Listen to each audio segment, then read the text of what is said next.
بسم الله الرحمن الرحيم الحمد لله رب العالمين والعاقبة للمتقين والصلاة والسلام على أشرف الأنبياء والمرسلين نبينا محمد وعلى آله وأصحابه ومن تبعهم بإحسان إلى يوم الدين اللهم صل على محمد وعلى آل محمد كما صليت على إبراهيم وعلى آل إبراهيم إنك حميد مجيد اللهم بارك على محمد وعلى آل محمد كما باركت على إبراهيم وعلى آل إبراهيم إنك حميد مجيد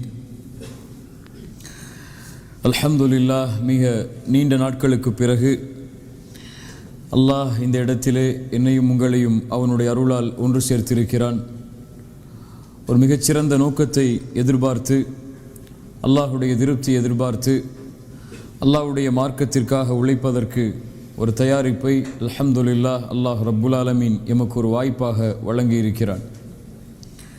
இதை எதிர்நோக்குவதற்கு முன்னால், இதை சந்திப்பதற்கு முன்னால் நாம் நம்மிடத்திலே கேட்டுக்கொள்ள வேண்டிய சில கேள்விகள் தான் இந்த சிறிய நேர உரையாடல்.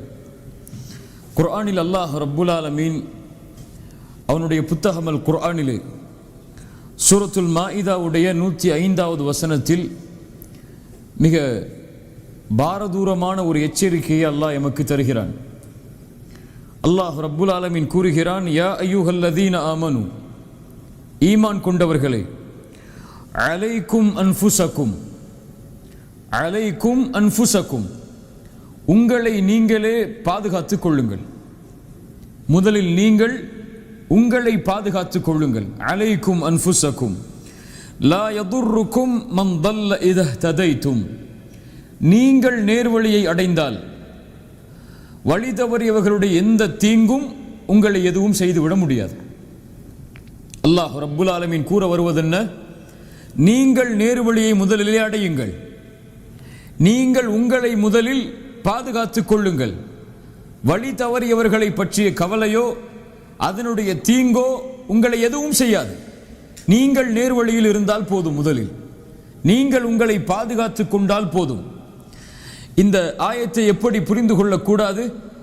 அல்லாஹ் நமக்கு மட்டும்தான் நன்மையை ஏவி தீமையை தடுக்கச் சொல்கிறான், பிறர் எப்படி போனாலும் பரவாயில்லை என்று விடச் சொல்கிறான் என்று புரிந்து கொள்ளக்கூடாது. அபூபக்கர் அஸ்-சித்தீக் ரலியல்லாஹு அன்ஹு ஒரு முறை ஹுத்பாவுடைய பிரசங்கத்தில் ஏறி இந்த ஆயத்தை ஓதினார்கள். இந்த ஆயத்தை ஓதி அதற்கு பிறகு அல்லாஹ்வுடைய தூதர் ஸல்லல்லாஹு அலைஹி வஸல்லம் அவர்களுடைய ஹதீஸை சொன்னார்கள். ஒரு மனிதன் தீமையை பார்க்கிறான், தீமையை பார்த்த அந்த மனிதன் அதை தடுக்கவில்லை என்றால் அல்லாஹ் அவர்கள் மீது ஒட்டுமொத்தமாக அவர்கள் எல்லோர் மீதும், அவன் வாழக்கூடிய அந்த சமூகத்தில் இருக்கக்கூடிய எல்லோர்கள் மீதும் அல்லாஹ் அவனுடைய தண்டனையை இறக்கி விடுவான் என்று. இப்ப இந்த ஆயத் இந்த ஹதீஸுக்கு முரண் அல்ல. தீமையை தடுக்க வேண்டும், நன்மையை ஏவ வேண்டும், நன்மையான பாதையின் பக்கம் மக்களை அழைக்க வேண்டும். ஆனால் அதற்கு முன்னால் ஒரு முஃமின் செய்ய வேண்டியது என்ன? அவன் தன்னை முதலிலே பாதுகாத்துக் கொள்ள வேண்டும். யா அய்யுஹல்லதீன ஆமனு கு அன்ஃபுஸக்கும் வ அஹ்லீக்கும் நாரா, ஈமான் கொண்டவர்களே, உங்களை நீங்கள் பாதுகாருங்கள் முதலில், அதற்கு பிறகு உங்களுடைய குடும்பத்தார்களை பாதுகாருங்கள் நரக நெருப்பிலிருந்து. மனைவிக்கு மட்டும் அறிவுரை சொல்வதல்ல எம்முடைய கடமை, எம்முடைய பிள்ளைகளுக்கு மட்டும் அறிவுரை சொல்வதல்ல எம்முடைய கடமை, எம்மை பார்க்க வரக்கூடிய மக்களுக்கு மட்டும் அறிவுரை செய்வதல்ல எம்முடைய கடமை, எம்முடைய நஃப்ஸுக்கு நமக்கு நாம் அறிவுரை செய்வது அல்லாஹ் எம் மீது கடமையாக்கிய ஒரு கடமை. அதைத்தான் குர்ஆனுடைய இந்த வசனம் சொல்லுகிறது. ஆனால் இன்றைய எம்முடைய வாழ்க்கை எப்படி? சமூகம் மாற வேண்டும், பிறர் மாற வேண்டும், அவர் மாற வேண்டும், அந்த குடும்பம் மாற வேண்டும், அந்த ஊர்வாசிகள் மாற வேண்டும், அந்த நாட்டில் வாழக்கூடிய மக்கள் வாழ வேண்டும். அப்படி மாறினால்தான் சமூகம் மாறும் என்று நாம் நினைக்கிறோம். எல்லோரும் மாற வேண்டும் என்று எண்ணக்கூடிய நாம் முதலில் நம்மை மறந்துவிட்டோம், நாம் இன்னும் முழுமையாக மாறவில்லை என்பதை. உண்மையா இல்லையா? அல்லாஹ் ரப்புல் ஆலமீன் அதைத்தான் கேட்கிறான், அத்தஅமுரூன அன்-நாஸ பில் பிர் வ தன்ஸௌன அன்ஃபுஸக்கும் வ அன்தும் தத்லூனல் கிதாப். இது எனக்கு பொருந்தக்கூடிய வசனம், உங்களுக்கு பொருந்தக்கூடிய வசனம். உங்களில் பலர் அழைப்பு பணி செய்யலாம், மக்களிடத்தில் நன்மைகளை ஏவலாம், தீமைகளை தடுக்கலாம். இந்த வசனத்தை அதற்கு முன்னால் கொண்டு வந்து பாருங்கள். அல்லாஹ் கேட்கிறான், தஅமுரூன அன்-நாஸ பில் பிர், மக்களுக்கு நீங்கள் நன்மையை ஏவுகிறீர்கள். வ தன்ஸௌன அன்ஃபுஸக்கும், ஆனால் உங்களை நீங்கள் மறந்து விடுகிறீர்களே. வ அன்தும் தத்லூனல் கிதாப், நீங்கள் குர்ஆனை ஓதுகிறீர்கள். அஃபலா தஅகிலூன், நீங்கள் அறிவு பெற மாட்டீர்களா என்று அல்லாஹ் ரப்புல் ஆலமீன் அவனுடைய புத்தகம் அல் குர்ஆனிலே கேட்கிறான். இதை பயந்தார்கள் எமக்கு முன்னால் வாழ்ந்த அறிஞர்கள் எல்லோரும். ஒரு விஷயத்தை சொல்லுவதற்கு முன்னால் அந்த விஷயத்தோடு என்னுடைய வாழ்வு எப்படி இருக்கிறது என்பதை சோதித்து பார்த்தார்கள். ஆனால் இன்று அறிவுரை வழங்குவதற்கு நாம் எல்லோரும் தயார். ஒருவருக்கு அறிவுரை வழங்குவதற்காக அழைக்கப்பட்டால் முன்னே சென்று அறிவுரை வழங்குவதற்கு, பயான் நிகழ்த்துவதற்கு எல்லோருக்கும் ஆசை இருக்கிறது. ஆனால் நம்மை நாம் மறந்து விடுகிறோம். ஒரு அறிஞர் இப்ராஹிம் தைமி ரஹிமஹுல்லா, 2வது நூற்றாண்டில் வாழ்ந்த அறிஞர், அவர்கள் சொன்னார்கள், என் செயலையும் என் வார்த்தையையும் ஒப்பிடுவதற்கு நான் விரும்பவில்லை. அப்படி நான் ஒப்பிட்டு பார்த்தால் தெளிவாக எனக்கு தெரியும் நான் ஒரு பொய்யன் என்று. அவ்வளவு பெரிய அறிஞர், ஹதீஸ் துறையில் அவ்வளவு பெரிய பிரசித்தி பெற்றவர். அவர் சொல்கிறார், என் வார்த்தையையும் என் செயலையும், நான் சொல்லக்கூடிய வார்த்தைகளையும் என் செயலையும் ஒப்பிட்டு பார்த்தால் எனக்கு தெரிந்துவிடும் நான் யார் என்றுதான், நான் பொய்யன் என்று. அவரை ஒப்பிட்டு பார்க்க நான் விரும்பவில்லை. அவர் சொல்கிறாரே செய்கிறாரா வாழ்க்கையில் என்று அவரை பார்ப்பதற்கு முதலில் நான் விரும்பவில்லை. நான் என்னை பார்க்க ஆசைப்படுகிறேன். அதான் இங்க முக்கியம். நான் என்னை ஒப்பிட்டு பார்த்தால் நான் ஒரு பொய்யன் என்று எனக்கு தெரியும் என்று இமாம் இப்ராஹிம் தைமி ரஹிமஹுல்லா அவர்கள் சொன்னார்கள். அல்லாஹ் ரப்புல் ஆலமீன் அதைத்தான் அவனுடைய புத்தகம் அல் குர்ஆனிலே மேலும் கேட்கிறான், யா அய்யுஹல்லதீன ஆமனு லிம தகூலூன மா லா தஃஅலூன், நீங்கள் செய்யாத விஷயங்களை ஏன் மக்களுக்கு நீங்கள் சொல்கிறீர்கள்? கபுர மக்கத்தன் இந்தல்லாஹ், அல்லாஹ்விடத்திலே மிக பாரமானது எது? ஒரு மனிதன் தான் செய்யாத விஷயத்தை மக்களுக்கு அறிவுரையாக போதிப்பது. அல்லாஹ் அந்த குற்றத்திலிருந்து நம்மை பாதுகாப்பானாக.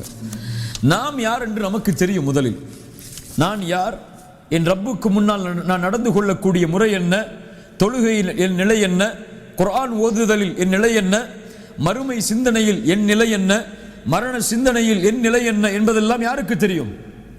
நமக்கு தெரியும். என்னை மக்கள் வேண்டுமானால் நல்லவராக கருதலாம்.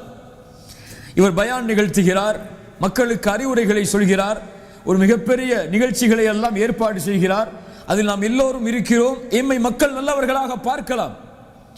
ஆனால் நாம் யார் என்று யாருக்கு தெரியும்?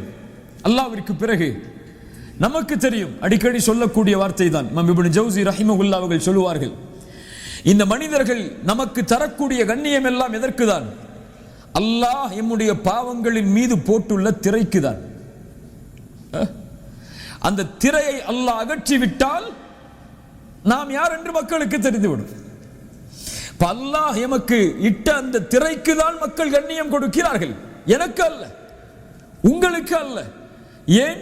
நம்முடைய பாவங்கள் வெளிப்படுத்தப்பட ஆரம்பித்து விட்டால் நாம் யார் என்பது நம்முடைய மனைவிக்கு தெரியும், நம்முடைய குழந்தைகளுக்கு தெரியும், நம்மை சுற்றி இருக்கக்கூடிய எல்லோருக்கும் தெரிந்துவிடும். இன்று நம்முடைய வாழ்க்கை இதை பற்றிய சிந்தனை இல்லாமல் பிறரை பற்றிய சிந்தனையிலேயே நாம் வாழ்ந்து கொண்டிருக்கிறோம். பிறருடைய குறைகளை ஆராய்வதிலேயே நம்முடைய நேரங்களை கழித்துக் கொண்டிருக்கிறோம். இமாம் இப்னு கையிம் ரஹிமஹுல்லாஹ் அவர்கள் சொல்லுவார்கள், அல்லாஹ் ஒரு மனிதனுக்கு இரக்கம் காட்டட்டும். அவர் யார் என்றால், தன் குறையில் மூழ்குவதை விட்டு, பிறருடைய குறையில் மூழ்குவதை விட்டு தன்னுடைய குறையிலேயே மூழ்கி கொண்டிருப்பார். அல்லாஹ் ஒருவருக்கு அவனுடைய கோபத்தை, அவனுடைய சாபத்தை இறக்குவான். யார் அவன்? பிறருடைய குறைகளில் மூழ்கி கொண்டிருப்பான், தன்னை மறந்து விடுவான். முதல் நிலையை எடுப்பவன் மகிழ்ச்சியாக இந்த பூமியில் வாழ்வான். இரண்டாவது நிலையை எடுப்பவன் இந்த உலகத்திலேயே இழிவடைவான். ரசூலுல்லாஹ் ஸல்லல்லாஹு அலைஹி வஸல்லம் அதைத்தான் சொன்னார்கள், யார் ஒருவன் பிறருடைய குறையை தேடுகிறானோ அல்லாஹ் என்ன செய்வான்? அவனுடைய குறையை தேட ஆரம்பிப்பான். அவனுடைய குடும்பத்தார்களின் மத்தியிலேயே அல்லாஹ் அவனை இழிவுபடுத்தி விடுவான். அல்லாஹ் ரப்புல் ஆலமீன் நம்மை பாதுகாப்பானாக. அதனால் நம்முடைய நஃப்ஸுக்கு எச்சரிக்கை செய்வது நாம் பிறருக்கு எச்சரிக்கை செய்வதை விட முதன்மையானது. அறிவுரைகளை பிறருக்கு நாம் கூறுவதை விட நம்முடைய நஃப்ஸுக்கு கூறுவது மிக முதன்மையானது. பிறர் நேர்வழியை அடைந்தாலும் அடையவில்லை என்றாலும் நாளை அல்லாஹ் அதை குறித்து எம்மிடத்தில் கேட்கப் போவது கிடையாது. ஆனால் என் நஃப்ஸ் நேர்வழி அடையவில்லை என்றால் அல்லாஹ் என்னிடத்தில் தான் கேட்பான், நான் தான் அவனுக்கு பதில் சொல்ல வேண்டும். ஹஸனுல் பஸ்ரி ரஹிமஹுல்லாஹ் அதனால் தான் சொன்னார்கள், ஒரு மனிதன் எப்போதும் நலவிலேயே இருப்பான் தன்னுடைய நஃப்ஸை எச்சரித்துக் கொண்டிருந்தால், தன்னுடைய நஃப்ஸுக்கு எச்சரிக்கைகளை கொடுத்து கொண்டே இருந்தால் அவன் எப்போதும் நலவிலேயே இருப்பான். அதனால் தான் ரசூலுல்லாஹ் ஸல்லல்லாஹு அலைஹி வஸல்லம் எந்த அறிவுரையை பிறருக்கு கூறுவதாக இருந்தாலும் தன்னையும் அதில் இணைத்தே அல்லாஹ்வுடைய தூதர் சொல்லுவார்கள். உதாரணமாக ரசூலுல்லாஹ் ஸல்லல்லாஹு அலைஹி வஸல்லம் ஒருமுறை சொன்னார்கள், நபி தோழர்களை பார்த்து, உங்களில் யாரும் உங்களின் அமல்களை காரணம் காட்டி சொர்க்கம் நுழைந்து விட முடியாது. யா அல்லாஹ், நான் இவ்வளோ செஞ்சிருக்க, இவ்வளோ அழைப்பு பணி செஞ்சிருக்க, இவ்வளோ சதக்கா கொடுத்துருக்க, இவ்வளோ மார்க்க நிகழ்ச்சிகளை ஏற்பாடு செஞ்சிருக்க, எனக்கு சொர்க்கத்தை கொடுன்னு சொல்லி அல்லாஹ் யாரும் உங்கள்ட கேட்ட முடியாது. சஹாபாக்கள் உடனடியாக கேட்டார்கள், யா ரசூலுல்லாஹ், அப்போ நீங்க உங்களுடைய நிலைமை என்ன?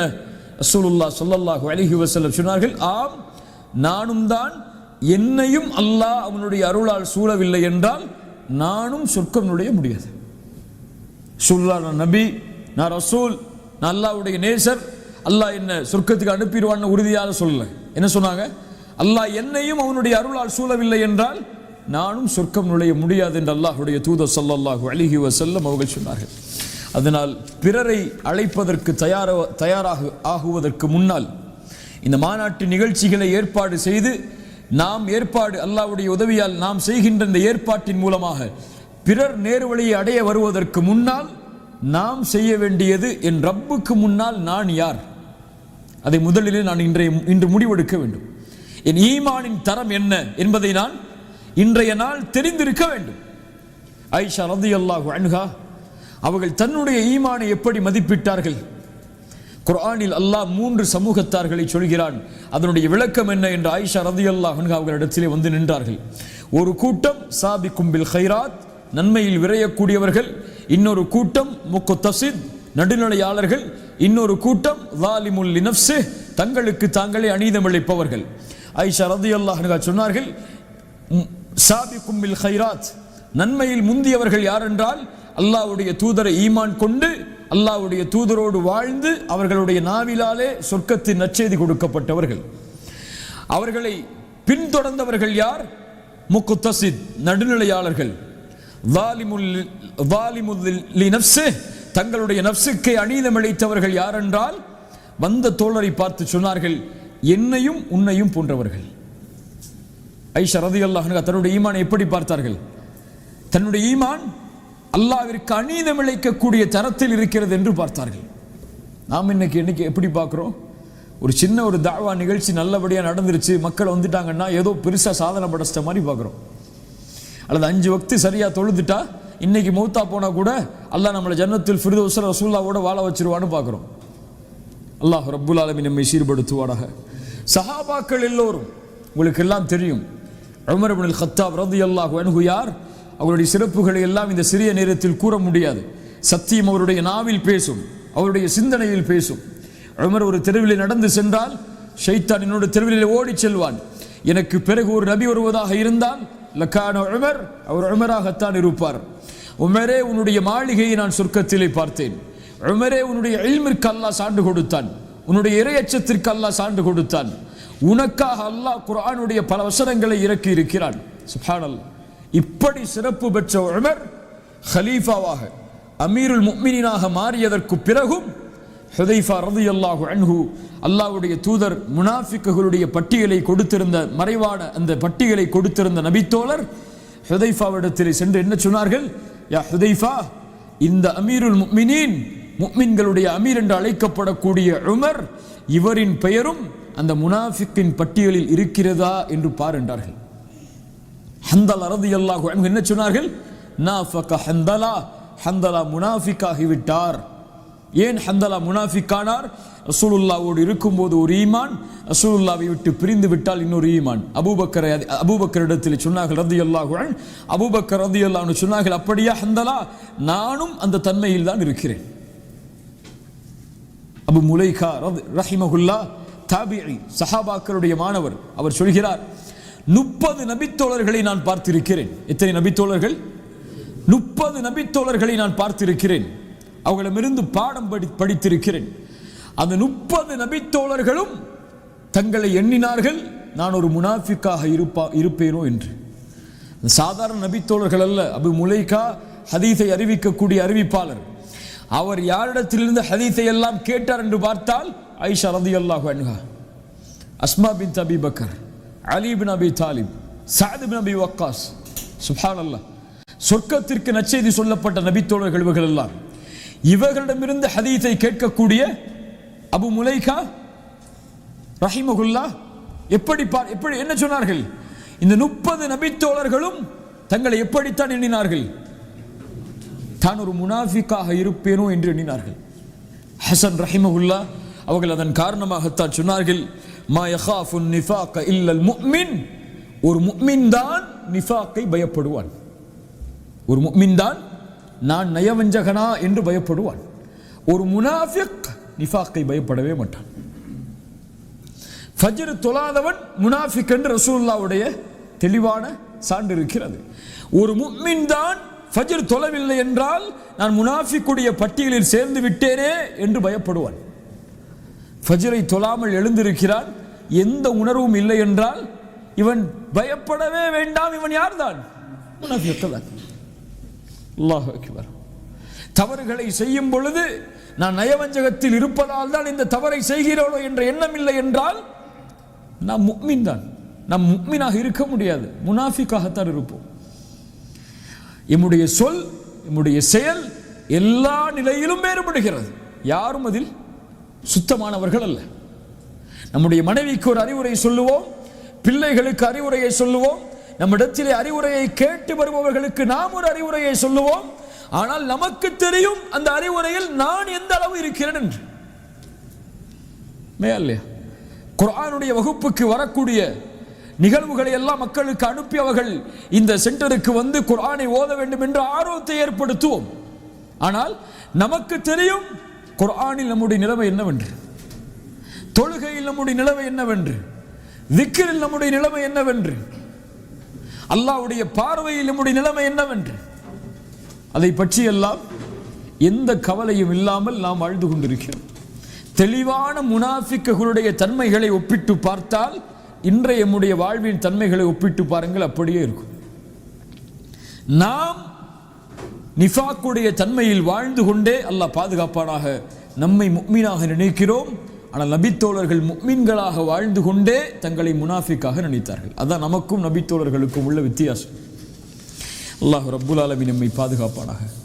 இப்போ இந்த தன்மையிலிருந்து எப்படி மாறுவது? ஒருவர் மாறினால் அவனுடைய வாழ்வில் எது நடக்கும்? அதுதான் இந்த நேரத்தில் நம்ம செய்ய வேண்டிய முடிவு. ஒருவன் தன்னை அல்லாஹுவை நோக்கி விரையக்கூடிய மனிதனாக மாற்றினால் 2 தன்மைகள் அவனுடைய வாழ்க்கையில் ஏற்படும். முதல் தன்மை, தன்னுடைய ரப்பை அடையாமல் நெருங்காமல் தடுப்பதற்கு உள்ள பாவங்களை விடுபடுவான். தன்னுடைய ரப்பை நெருங்குவதற்கு தடையாக இருக்கக்கூடிய பாவங்களை விட்டு விடுபடுவான். இது என்ன தன்மை? முதல் தன்மை. ஆனால் இன்று நாம் எப்படி? நம்முடைய ஆடைகள் அழகாக இருக்கிறது, நம்முடைய கல் அல்லாஹ்விற்கு முன்னால் அழகாக இல்லை. தொழுகிறோம், நோன்பு வைக்கிறோம், ஜக்காத் கொடுக்கிறோம், தஅவா செய்கிறோம். இந்த வெளிப்படையான அமல்கள் எல்லாம் சரியாக இருக்கிறது. ஆனால் உள்ளம் இன்னும் பாவத்தை சுமந்து கொண்டே இதை செய்து கொண்டிருக்கிறது. அப்படியா இல்லையா? தொழுகிறோம், புறம் பேசுகிறோம், தொழுகிறோம், பொய் பேசுகிறோம், தொழுகிறோம், பிறர் மானத்தை பற்றி பேசுகிறோம், தொழுகிறோம், பிறர் குறைகளை வெளிப்படுத்துகிறோம். ஆனால் தொழுகிறோம். எது மேலானது? இப்னு தைமியா ரஹிமஹுல்லாஹ் அவர்களிடத்திலே அழகிய கேள்வியை கேட்டார்கள். ஒரு மனிதன் இஸ்திக்ஃபார், பாவ மன்னிப்பை கேட்கிறான். ஒரு மனிதன் அல்லாஹ்வை புகழ்கிறான். இதில் இந்த இரண்டில் எது சிறந்த அமல்? இது சிறந்த அமல்? பாவ மன்னிப்பா அல்லாஹ்வை புகழ்தலா? பாவ மன்னிப்பா அல்லாஹ்வை புகழ்தலா? இப்னு தைமியா ரஹிமஹுல்லாஹ் உதாரணத்தோடு சொன்னார்கள். ஏன் பாவ மன்னிப்பு சிறந்தது தெரியுமா? ஒரு மனிதனுக்கு ஆடை இருக்கிறது, அந்த ஆடை அழுக்காக இருக்கிறது, அதன் மேலே நறுமணங்களை பூசுகிறான். இது எதற்கு சமம்? பாவங்களில் உள்ளவன் தஸ்பீஹ் செய்வதற்கு சமம். ஒரு மனிதனுக்கு ஆடை இருக்கிறது, அழுக்காக இருக்கிறது, அவன் நறுமணம் பூசுவதற்கு முன்னால் முதலில் அதை துவைத்து சுத்தம் செய்கிறான், அதற்கு பிறகு நறுமணம் பூசுகிறான். இது பாவங்களிலிருந்து விடுபட்டு பாவ மன்னிப்பை கேட்டு அல்லாஹ்வை நெருங்கி நன்மைகளை செய்கிறார். இவர்கள்தான் அல்லாஹ்விற்கு விருப்பமானவர்கள். இவர்கள்தான் அல்லாஹ்விற்கு விருப்பமானவர்கள். இன்ன ஸலாத்த தன்ஹா